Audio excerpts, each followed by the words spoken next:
Okay, देखो जरा कुछ और क्वेश्चंस ट्राई करते हैं इसी प्रॉपर्टी से रिलेटेड।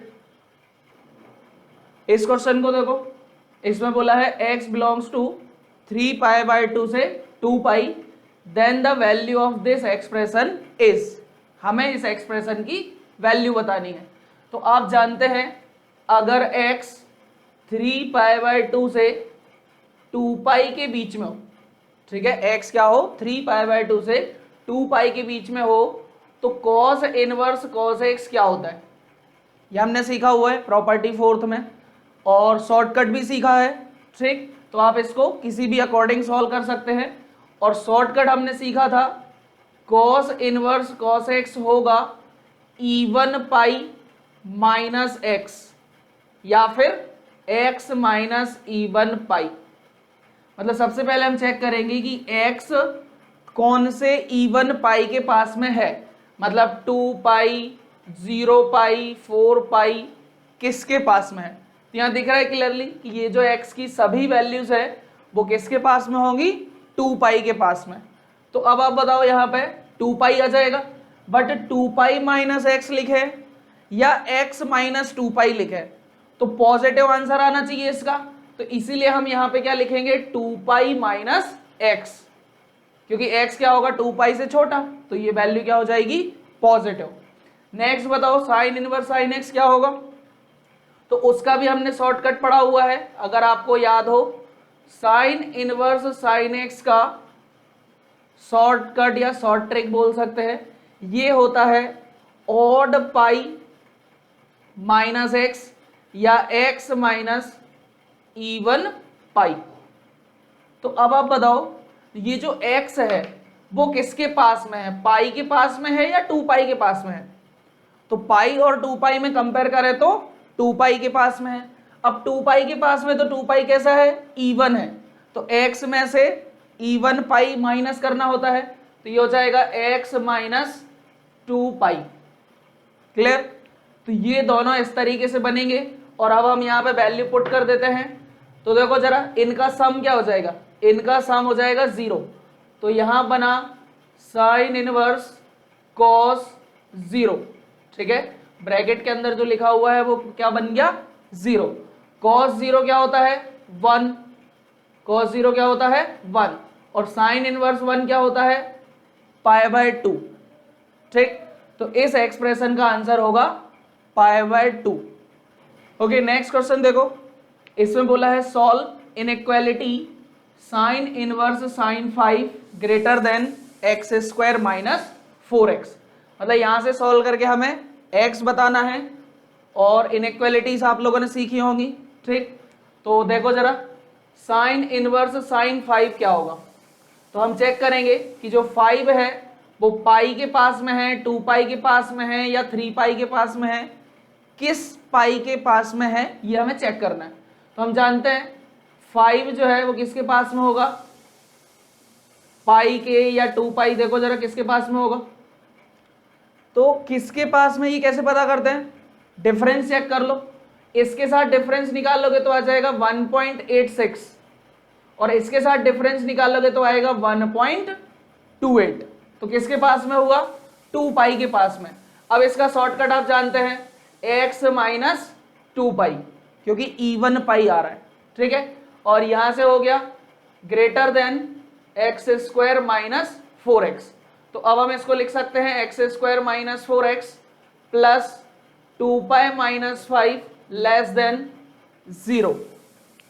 अब इनइक्वालिटी कैसे सॉल्व करते हैं, ये तो हमने इनवर्स ट्रिग्नोमेट्री सॉल्व करा, इस तरीके से एक इनइक्वालिटी आ गई। और क्वाड्रेटिक इनइक्वालिटी हम सॉल्व कर सकते हैं बेबी कर्व मेथड से। ठीक, तो कैसे सॉल्व करना है इसको देखो जरा, हम जानते हैं ये क्वाड्रेटिक लेस देन 0 कहाँ होगी, रूट्स के बीच में। ठीक है ना, तो पहले रूट्स फाइंड कर लो आप। ये हो जाएगा x = 4 plus minus √b² minus 4ac। ठीक है ना, इसको सॉल्व करा इस टाइप से बनेगा अपॉन 2a। तो x हो जाएगा, डिवाइड कर दो 2 से, तो ये हो जाएगा 2 प्लस माइनस, यहाँ से 4 बाहर ले जाओ, रूट के बाहर 4 2 बन जाएगा, वो 2 इस 2 से कैंसिल हो जाएगा, तो अंदर बचेगा 4 माइनस 2π प्लस 5। तो x आ गया 2 plus minus under root 4 minus 9 minus 2 pi. तो इस इनइक्वालिटी का आंसर क्या होगा? इस इनइक्वालिटी का आंसर होगा x बिलोंग्स टू, और क्लोज नहीं आएगा क्योंकि इक्वल टू 0 नहीं है, ओपन इंटरवल आ जाएगा, और क्या आएगा? रूट्स के बीच में। तो एक छोटा रूट कौन सा होगा? पहले 2 माइनस अंडर रूट, और बड़ा रूट होगा 2 प्लस अंडर रूट। ठीक है, रूट में जो भी वैल्यू है वो हम लिख लेंगे। तो ये आ गया मेरे पास इस इनइक्वालिटी का सॉल्यूशन। ओके, नेक्स्ट इसको देखो, इसमें भी हमें क्या करना है? इनइक्वालिटी सॉल्व करनी है। बट पहले वाले क्वेश्चन में आपको क्लियरली दिख रहा था कि साइन इनवर्स साइन 5 में 5 किसके पास में था? 2 पाई के पास में। बट क्या यहाँ पे आप बता सकते हो कि ये जो x लिखा हुआ है वो कौन से पाई के पास में होगा? तो इसको देखते हैं हम, पहले सिंप्लीफाई करके देखते हैं। और ये क्या बनेगा देखो जरा, मैं केवल इसको सॉल्व करके दिखाता हूं आपको। ये लिखा है 2x² प्लस 4, मैंने उसको ऐसे लिख दिया अपॉन 1 प्लस x²। अब आप इतने टर्म को अलग कर दें, ठीक है ना, अपॉन में ये आ जाएगा और 2 के अपॉन में भी ये आ जाएगा। तो यहां से बनेगा 2 प्लस 2 अपॉन 1 प्लस x²। 2, ठीक है, ये 2 प्लस कैसे आ जाएगा? इसको आप अलग करोगे, सॉल्व करोगे, 2 बन जाएगा, और ये हो गया 2 अपॉन 1 प्लस x²। अब आप सोचो, यहाँ पे x तो हमें गिवन नहीं है कि क्या होना चाहिए, ठीक। तो अब आप इसकी रेंज पता कर लो कि अगर x ऑल रियल नंबर्स है तो इसका रेंज क्या होगा। तो हम जानते हैं अगर x ऑल रियल नंबर्स है तो 1 प्लस x² आएगा ग्रेटर देन और equal to 0, sorry greater than और इक्वल टू 1। 1 प्लस x² क्या आएगा? हमेशा ग्रेटर देन और इक्वल टू 1। तो इसका रेसिप्रोकल आएगा 0 से 1 के बीच में, ठीक है। इसका रेसिप्रोकल क्या आएगा? हमेशा 0 से 1 के बीच में, क्योंकि ये वैल्यू मैक्सिमम कितनी हो सकती है? इनफाइनाइट। तो 1 से इनफाइनाइट वाली वैल्यूज का रेसिप्रोकल क्या आएगा? 0 से 1। अब इसमें इसका मल्टीप्लाई तो क्या हो गया? 2, ठीक है ना, 2 का मल्टीप्लाई कर लो तो ये हो जाएगा 0 से लेकर 2, ठीक है। और अगर आप पूरे का रेंज निकालना चाहते हो तो इसमें 2 ऐड कर दो, तो ये हो जाएगा 2 अपॉन 1 प्लस x² हो जाएगा 2 से लेकर 4, ठीक है। तो कहने का मतलब यहां जो एक्सप्रेशन लिखा है, ये जो एक्सप्रेशन है इसका रेंज है 2 से लेकर 4, ठीक है। तो अब 2 से लेकर 4 तक जो वैल्यूज होंगी वो कौन से पाई के पास में होगी? तो मैं यहां पे चेक कर लेता हूं। पाई होता है 3.14, 2 पाई होता है 6.28। तो आप देखो 2 से लेकर 4 तक की सभी वैल्यूज किसके पास में होंगी? पाई के पास में होंगी। एंड ऑब्वियसली 0 से भी कंपेयर करोगे ना तो पाई के पास में ही आएंगी, क्लियर। तो अब अगर कोई वैल्यू, मतलब साइन इनवर्स साइन x में x अगर पाई के पास में है तो उसका आंसर क्या लिखा जाता है? पाई माइनस x लिखा जाता है, ठीक है। तो यहां से ये पूरा एक्सप्रेशन सॉल्व होके क्या देगा?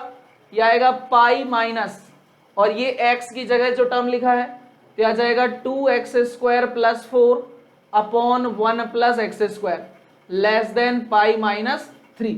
तो यहां से आ जाएगा 2x² plus 4 upon 1 plus x² greater than 3, ठीक है। यहां पे हमने इसको सिंप्लीफाई कर लिया, पाई से पाई कैंसिल हो जाएगा, माइनस से मल्टीप्लाई करोगे तो ये टर्म और ये टर्म पॉजिटिव हो जाएगा, इनइक्वालिटी का साइन चेंज हो जाएगा, ठीक। अब आप इसको सॉल्व कर सकते हैं बेबी कर्व मेथड से। तो देखो जरा, ये हो जाएगा मेरे पास 2x² plus 4 upon 1 plus x²। इस टर्म को इधर लाओ तो ये हो जाएगा -3। तो सॉल्व करने पे ऐसे बन जाएगा, और यहाँ पे क्या बचेगा? ग्रेटर देन 0, ठीक। अब देखो जरा, सॉल्व करने पे क्या आ जाएगा?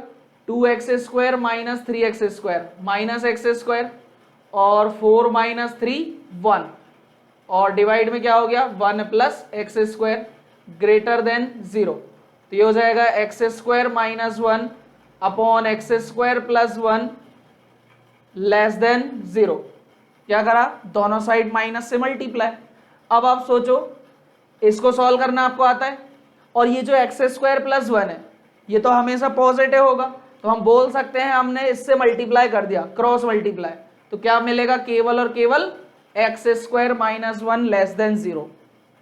अब ये लेस देन 0 कहाँ आएगा, वो आप सॉल्व कर सकते हैं, ये फैक्टराइज हो जाएगा, x minus 1 x plus 1 less than 0। तो यहाँ से आप बेबी कर्व मेथड यूज कर सकते हैं या साइंस की मेथड यूज कर सकते हैं। तो ये आएगा आपके पास इस तरीके से, यहाँ पे plus minus plus, less than 0 मतलब नेगेटिव वाला इंटरवल चाहिए, तो आंसर होगा -1 से 1। और ओपन रखेंगे, क्योंकि अगर आप इक्वल टू 1 ले लेते हैं या -1 ले लेते हैं तो ये वैल्यू 0 हो जाएगी, आपको 0 नहीं चाहिए। क्लियर, तो इसका आंसर हो गया -1 से 1। ओके, नेक्स्ट क्वेश्चन देखो, इसमें क्या करना है, हमें इसे सिंप्लीफाई करना है। ठीक, अब आप सबसे पहले ध्यान दो कि यहाँ पे लिखा है कॉस इनवर्स कॉस, तो हम जानते हैं cos inverse cos x, x तब होगा जब x क्या हो, कॉस इनवर्स की रेंज में हो, मतलब 0 से पाई के बीच में हो। बट क्या यहाँ पे हमें मालूम है कि ये जो x की जगह लिखा हुआ है वो 0 से पाई है या नहीं है, तो हम नहीं बता सकते। तो इसका मतलब पहले हमें इसे सिंप्लीफाई करना पड़ेगा, और इसको सिंप्लीफाई करने के लिए आप देखो कॉट इनवर्स है और ये थोड़ा सा टर्म अजीबोगरीब दे रखा है, तो हम इसको चेंज करने की कोशिश करते हैं। और आप बताओ tan इनवर्स में क्या लिखा होता है, tan इनवर्स में सॉरी कॉट इनवर्स में क्या लिखा होता है, बेस अपॉन परपेंडिकुलर, मतलब ये बेस है और ये परपेंडिकुलर है। तो अब आप बताओ, बेस है मेरे पास √8√5 cos π/5, ठीक है, ये बेस है। परपेंडिकुलर कितना है, 4 sin π/10, ठीक। तो हम हाइपोटेनियस निकाल कर देख लेते हैं, अगर वो कोई अच्छा सा फंक्शन आ जाता है, मतलब कोई अच्छी सी वैल्यू आ जाती है, तो हम हाइपोटेनियस लेकर कोई अदर इनवर्स ट्रिग्नोमेट्रिक फंक्शन लिख लेंगे, ठीक है।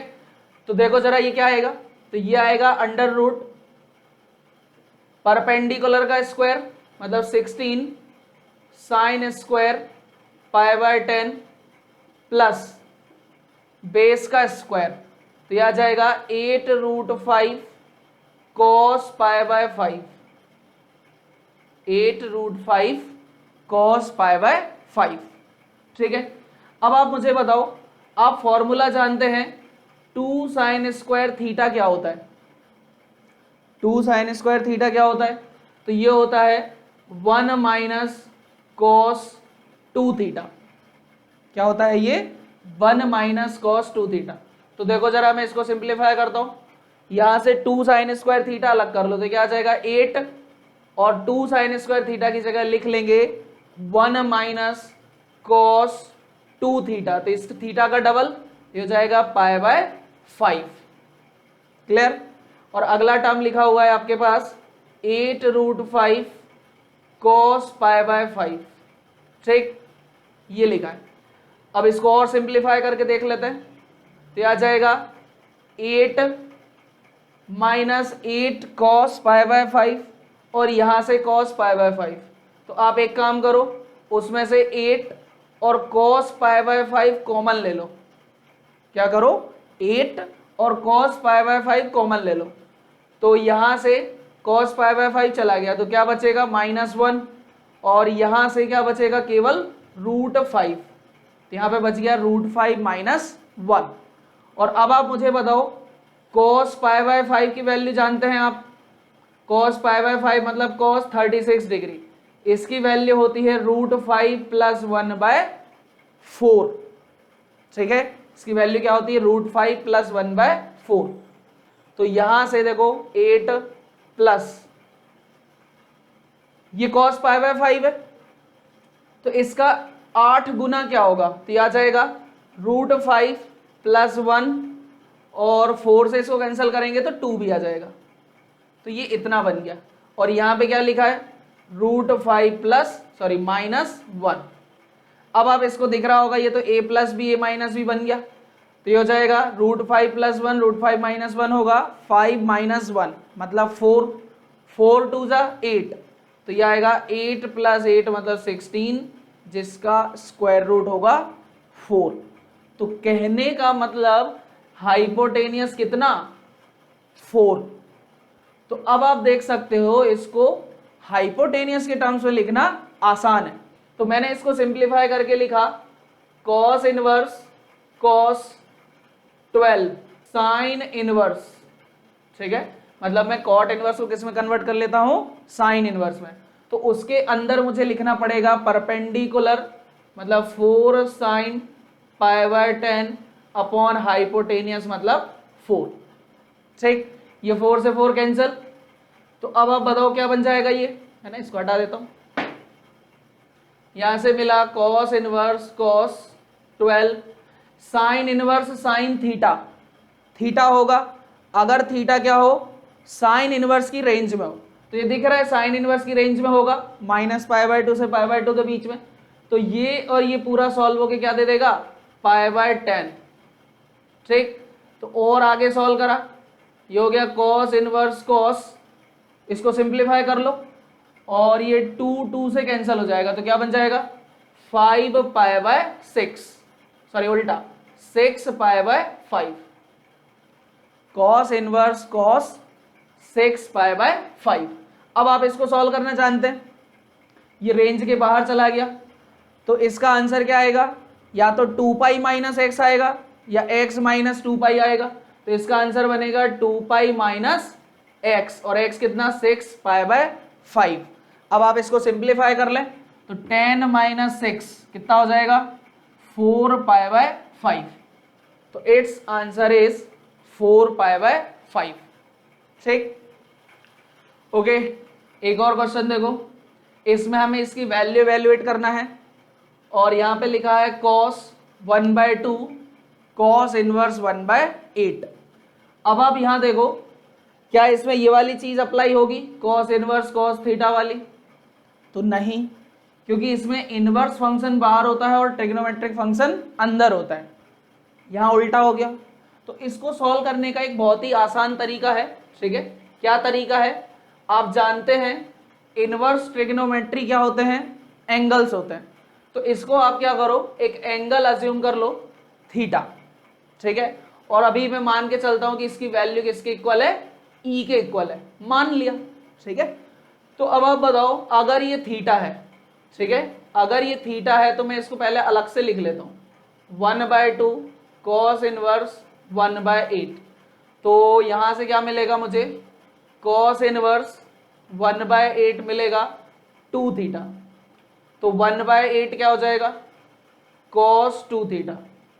अब जैसे ही मैं ऐसा लिखता हूं तो आपको दिमाग में ये सोचना चाहिए कि क्या मैं इस इनवर्स को इधर ले जाके ट्रिग्नोमेट्री में कन्वर्ट कर सकता हूं, तो आप लोगों को सिखाया था कि हम इनवर्स ट्रिग्नोमेट्री से ट्रिग्नोमेट्री में जा सकते हैं, ठीक है, बट ट्रिग्नोमेट्री से इनवर्स ट्रिग्नोमेट्री में जाने में रेंज का ध्यान रखना होता है, ठीक। तो यहां पे आप देखो cos 2 थीटा क्या बन गया 1/8, और आपको वैल्यू किसकी चाहिए, आपको वैल्यू चाहिए ई की, तो ई क्या हो गया cos थीटा, मतलब आपको वैल्यू इवेल्युएट करनी है cos थीटा की। तो अब आप ट्रिग्नोमेट्री की हेल्प ले सकते हैं, हम जानते हैं cos 2 थीटा होता है 2 cos स्क्वायर थीटा -1, और ये इक्वल टू में 1/8, तो 2 cos स्क्वायर थीटा हो गया 1 + 1/8 मतलब 9/8, तो cos स्क्वायर थीटा होगा 9/16। तो अब यहां से आपको cos थीटा की दो वैल्यू मिलेंगी, 3/4 और -3/4, ठीक है, 3/4 और -3/4। अब ये कैसे डिसाइड करेंगे कि ये पॉजिटिव वैल्यू लेनी है या नेगेटिव वैल्यू लेनी है, तो वो आपको देखो यहीं से पता चल जाएगा। थीटा आपने अज्यूम करा था इसको cos इनवर्स 1/8 को, तो अब बताओ cos इनवर्स 1/8 का आंसर किस क्वाड्रेंट का होगा, फर्स्ट का या सेकंड का। तो आप जानते हैं किसी भी इनवर्स फंक्शन में, इनवर्स ट्रिग्नोमेट्रिक फंक्शन में पॉजिटिव वैल्यू लिखी है तो इसका आंसर किस क्वाड्रेंट का होता है, फर्स्ट क्वाड्रेंट का। तो cos इनवर्स 1/8 का आंसर होगा फर्स्ट क्वाड्रेंट का। तो इसका हाफ भी क्या होगा, होगा तो फर्स्ट क्वाड्रेंट का ही। तो फर्स्ट क्वाड्रेंट में अगर थीटा है तो कॉस थीटा क्या होगा, पॉजिटिव होगा। इसीलिए हम बोलेंगे कि इसका आंसर क्या है, 3/4। तो आपको फाइनल आंसर मिल गया 3/4। क्लियर।